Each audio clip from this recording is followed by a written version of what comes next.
dear, what a day. It's really, really, really, really, really blowy. But as you can see, the sun is out, so that's really lovely. If my video camera goes flying, it's because of the wind.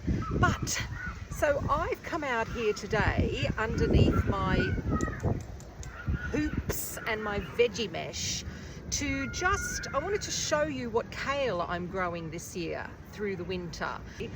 I have this year got Cavolo Nero in front of me. Behind me I have this beautiful curly scarlet kale, which is really pretty. I kind of just grow it because it looks great more than anything. And behind me, which I will show you in a minute, I have a new kale that I've never grown before, and again I'm growing it because it's really pretty. And I have some kind of mystery plant in there, brassica, and you might be able to help me actually. I'm not sure it's a kale. I thought I did plant all kales, but I mean, who knows? It's a surprise. So my favorite by far is Cavolo Nero. So Cavolo Nero is actually an Italian kale. It originates from Tuscany area, and it translates as a black cabbage.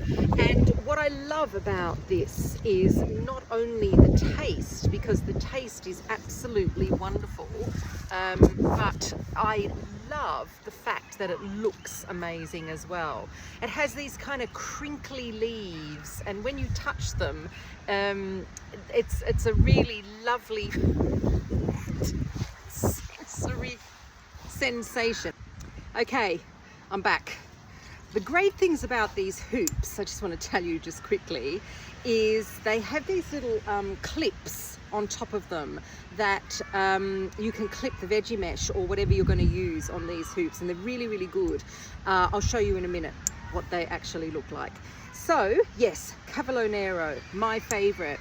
When I pick kale, I like to always pick down the stem, and you can see there's a little bit of a dodgy looking leaf there. And so what I do is I pick from the bottom upwards, and so you get of course the best is in the top here. But I'm not going to pick this out, because if I actually take this out, it's going to stop growing. It's like any kind of flower or any kind of plant, it always grows from the center. And the curly kale, exactly the same. I had a little bit of a problem with the brassica aphid as well, and at the beginning of the season I had a little bit of a problem with that, and I think it was because it was really, really hot and they were going towards all that new growth, as all aphids do. They love getting into there. So that seems to have calmed down on my kale.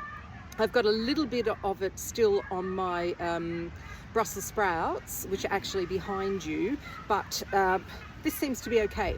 So I just want to show you again what up close what my kales look like. Also the difference is Cavolo Nero is really, really good. It's an all-round great leaf to use.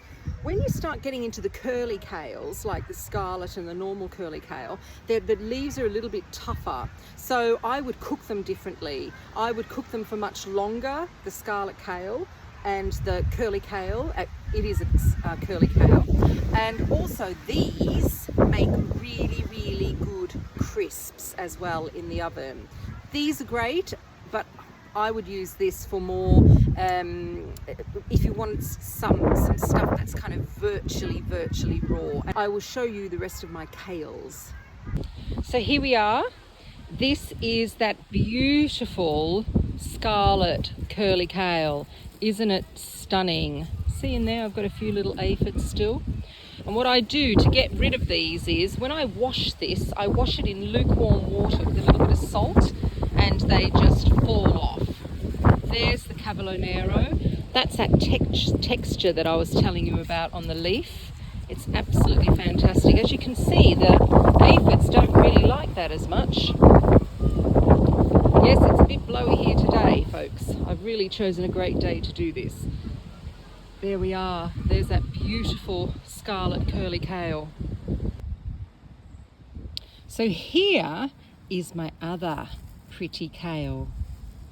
Look at that. I've never grown this before. This has been the first year that I've grown this, and this is called Candy Crush, and it is absolutely gorgeous. It doesn't grow very big, so you could actually put this in borders at home amongst your flowers. That together with that Scarlet Kale is gorgeous.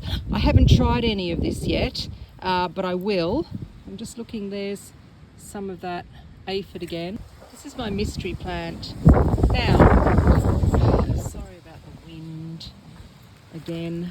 Look at it. It's amazing. I'm pretty sure, I think this is a kale, definitely. But then when I look down the stalk, you can see that there are little things growing here. So I thought, oh, is this a kaleette? But I don't think I got some kaleettes. So who knows? If anyone knows what this is, please let me know, but I'm going to look it up as well. That is absolutely gorgeous. I've got a few of these. Look at that. That's amazing. And I have one more kale that I want to show you.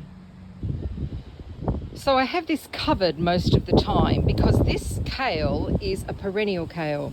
This kale is in all year round. Last year I got some little plants and put them in, and you can see I've got this net on top of the kale, and I've put netting around it because we had big problems with the old pigeons. The pigeons really love it. This kale is called Taunton Dean, and it comes in all different kind of colours. This is a variegated Taunton Dean. It also comes with purple stems as well, and like I said, you use this kale all year round. It's a perennial kale, and it grows bigger and bigger and bigger and bigger. And how wonderful is that you can have kale all year round. So these are the clips that I'm talking about on here.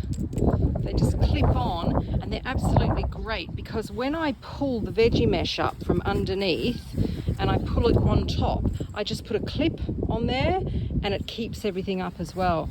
Fantastic. I love these hoops and netting tunnels. They're from Gardening Naturally, and they're just great. So I think I'm going to be blown away if I stay out here any longer. I'm going to go in now and probably do a bit of cooking, and I'll probably take some kale with me, because what I find is, especially at this time of year and going into the colder months as well, into the winter, it's quite a nice idea to, whenever you come to the allotment or go into the garden, is pick some stuff and take it in, because I can tell you now, I'm not a big fan of going out in the dark, in the wet, and going to pick a few bunches of kale. So I take it in, put it in the fridge, and then it's ready for us to have. And if I don't eat it, then I will just chop it up and put it in the freezer, so it never ever goes to waste. So I'll see you later. Hope you're all growing kale. Bye.